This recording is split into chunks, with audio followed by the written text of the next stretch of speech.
Hey everyone, and welcome to the second of 3 exhibition games featuring an upgraded Single Strike Urshifu VMAX League Battle deck. We've got the wallet-destroying Urshifu-Umbreon version of the deck here, though I've kept the list as tight as possible to reduce the cost as much as feasibly possible. Thanks to this 2-2 line of Umbreon VMAX, I now have access to a handy dark type attacker and a built-in boss's orders for whenever I need it. I really wish the line was a little thicker, at least in this one, but my god, it hurt to trade for this one. So anyway, this deck can better allow you to pick your targets that you're going to blow up more likely with Urshifu, but in a pinch, you can actually take out a lot of stuff with Umbreon V and Umbreon VMAX as well, thanks to a lot of Vs having, lower than average HP and single strike energy, pushing Umbreon's damage to, basically have perfect math for those KOs. So at most, again, we're going to try and end things in 3 attacks. That's kind of the thing with single strike. And our success is likely going to hinge on how quickly we can establish a powerful board filled with Houndooms and an Umbreon waiting in the wings to evolve up. So with all of that out of the way, let's jump on into game 2. Alright, so heading into this game with our very tight Urshifu-Umbreon list, I'm hoping that, we win this coin flip, which is arguably half the battle in standard. And since we do, the other thing I have to hope for is a pretty good start, which, not bad. Leading with the Urshifu V is always good because, it can take a hit. You don't have to worry about manually attaching to a Houndour or committing an air balloon early on in order to retreat it. So I'm feeling pretty good about this. I am a little nervous about potentially having to pitch the Umbreon VMAX because, again, we only play 2, and getting them back is a bit of a hassle. And, I'm not sure what my opponent is playing just yet, but when I see what they throw down and flip over, I'm going to know pretty quickly that, yeah, I need to hold on to those Umbreon VMAXs. Because if I don't pick the right targets here, they're going to smash me in the face just as hard as I can smash them. So it's going to be a single strike mirror match. I don't know yet if they have any Umbreons. So, for my part, I'm just going to prioritize the setup here. I end up pitching the Evo Incense, which maybe was a misplay. I could have used it to get into a Houndoom next turn if my opponent didn't mess with my hand. But, regardless, I just kind of want to play everything down here as much as possible and get the magic 3 Houndour, which is what you really, really want, in order to get your Houndooms going. And I actually ended up pitching another Evo Incense, funny enough, in order to grab an Umbreon V because I am paranoid. I need to know if an Urshifu or Umbreon is coming down on my opponent's side. And I just really want to give myself access to the Dark Signal, as early as my second turn. My opponent, for their part, drops their own single strike Urshifu V and then smacks me with the turn 1 Marnie, which is always fun. I am, of course, hoping that I don't brick off of this, because that's going to make things extremely difficult, especially with how many Evo Incenses I throw away. But, my opponent, for the most part, they're just going to get a second Houndour ready to go. They'll get the manual attachment and their own Umbreon V. So I have 1 Houndoom ready to go, which means, yes, I can charge up my big guy here in the active, and I still have access to my turn attachment. I actually decide to Marnie here. I'm just thinking about whether or not maybe I want to go for the laser focus instead and kind of bait them out. Or, just trying desperately to get another Houndoom because, hey, I desperately need it, and finding them is going to be a lot harder.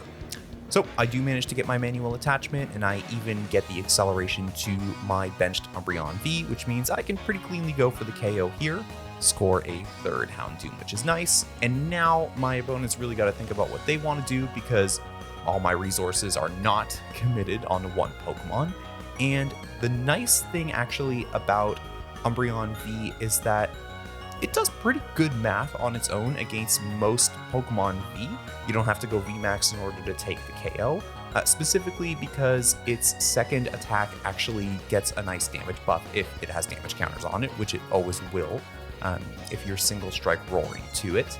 And, if my opponent is using single strike roar, especially to their Urshifu Vs, then I can actually use Umbreon V to take out an Urshifu V assuming, of course, that all of my attachments are single strike energies, or at least I believe 2 minimum would give me the necessary 40 damage buff to take the KO. And of course, they go for the revenge KO with their Urshifu V.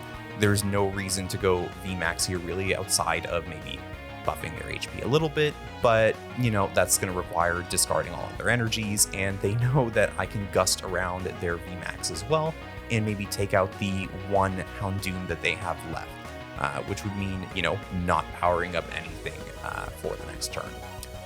So for my part, I'm just going to attempt to recover here. I'm going to shuffle some of my single strike energies back and then immediately accelerate them to Umbreon V here. And you know, I also have the single strike Urshifu V on the bench because again, I want to kind of split up my energy a little bit here and basically tell my opponent like, hey, you know, you can't just wipe me out completely by targeting down one Pokemon. So kind of looking at the board here, I'm deciding like, do I want to go maybe for the Umbreon VMAX? Do I need to? Is it that threatening for them to have the 2 Umbreon Vs there on bench? And you know, I eventually just decide no. If I take out the active Urshifu, I've deprived them of basically all their energy on board. And by this point, there's not too much that they can do except for, you know, smacking me with a mean look, which I'm perfectly fine with. That Marnie does hurt a little bit, but I'm pretty well established by this point. And of course, you know, they're shuffling back my single strike energy, which means that Houndoom is going to let me accelerate that back, and of course break the weird shuffle that Marnie will inflict on my deck. And then for my opponent's part, they're going to manually attach to their benched Umbreon. They will single strike roar to it. So I know that they're basically saying, hey, if you can't gust it, I am turning this probably into a VMAX, and then I'm going to wipe out whatever you have in the active. Or again, if they want to, they certainly have the math on my Umbreon V or my Urshifu as well, because I've used single strike roar on both of them. And you know, having the Houndour there set up on board, I know they can probably turn it into a Houndoom the following turn, so they'll have more than enough to go for a max darkness if necessary and kind of take me out. Now, using their Tower of Darkness, I'm able to pitch my own and draw into a few more cards. I don't see anything really I can use that much, and off of the Great Ball, I hit absolutely nothing. So I just start preparing myself for what my opponent might throw down. I go for the manual attachment on my Urshifu, again, just to kind of get that ready in case I have to go for the G-Max One Blow, being a very resource-hungry attack as it is. And off of the Marnie, I actually see the VMAX as well. So here I'm just going to go for the single strike roar. Again, just kind of splitting up those energies and saying, I got 2 big targets, what are you going for? And actually by going VMAX at that point, I eliminate my opponent's ability to KO me with their Umbreon VMAX, because Max Darkness, even with 3 single strike energies attached, will not do enough in order to take out single strike Urshifu VMAX. So they bring up their charged up Umbreon, they're going to attach here, which means, yeah, you know, they're pretty committed to this line of attack. They split their energies up as well, knowing that they might need to go for a VMAX of their own afterwards.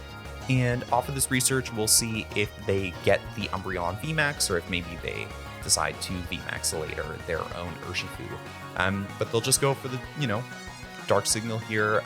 It's going to whiff, actually, so I guess they decided it is better to take out the active Umbreon, which is fine by me because I've got 2 Urn of Vitality in hand, which means that I can pretty quickly get back my single strike energies that I'm losing here and pay for G-Max One Blow pretty easily. So I'll just send up the Crobat. Why not? You know, you never know. Some shenanigans might happen. I might misplay. But really, I mean, things are pretty well wrapped up here. And you know, my opponent just scoops. Okay, so a mirror match was not expected, but since it happened, your boy is glad that I won the opening coin flip. But in all seriousness, that's likely going to be one of the more skillful matchups you actually encounter with an Urshifu-Umbreon build. Now, although both of us only went VMAX at the very end of the game, I'm sure my opponent was actually doing the same mental gymnastics, basically trying to figure out if it's better to attack with Urshifu V or Umbreon V. Maybe they were considering whether or not to drop their own VMAX earlier in an attempt to disrupt my setup by maybe crushing Houndooms. There are a lot of moving parts there. For my part, there just wasn't a good time to reach for either of my VMAXs until literally the last turn, because I couldn't really afford to waste time with maybe picking off my opponent's Houndooms when Urshifu and Umbreon both proved to be more immediate and potentially long-term threats. And it just goes to show you that you don't really need to go VMAX in this deck and maybe in a lot of others, unless it's absolutely necessary to take a KO, right? If a 2-prizer will do the job, stick with a 2-prizer. And, the Pokemon V in this deck are not slouches in the damage department either, especially not with access to single strike energy. And so now that we've got our standard rounds out of the way, for the third and final game, we're going to jump on over to Expanded, where we'll take an optimized Urshifu-Umbreon list into that particular wasteland. But before you jump into that next game, make sure to like this video, leave a comment, and subscribe if you haven't already. I will catch you all in the next one, and until then, take it easy.